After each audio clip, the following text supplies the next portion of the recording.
Trishtuese vetme dhe braktisur strehohet nëna në Tiranë, vetëm qeni më qëndroi besnik.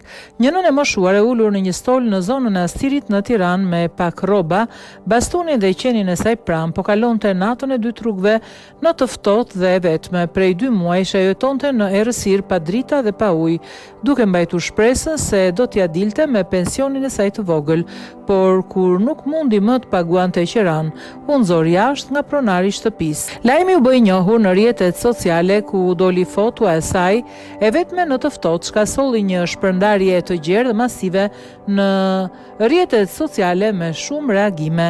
Ina Malhani, vullnetare për njerëzit në nevojë, u njoftua për rastin dhe pa humbur kohë kontaktoi drejtoreshën e qendrës Ismail Bey Vlora 2, zonjën Argentina Hidershaj. Rreth orës 03 të mëngjesit, zonja Hidershaj shkoi vetë në Astir për të marrë nënën e braktisur bashkë me qenin e saj. Vetëm qeni më qëndroi besnik.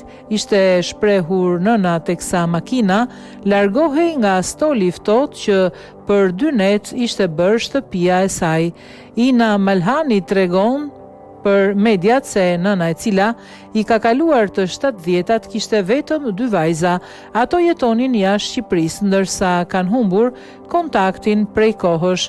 Me origjinë nga skraparje moshuara, nuk ishte asnjë familjar dhe prej kohësh jetonte vetme në Astir, vetëm me pensionin e saj. Sot ajo ndodhet e strehuar, e ngrohur e ushqyer dhe nën kujdesin në qendrën Ismail Bey Vlora 2 në Sauk.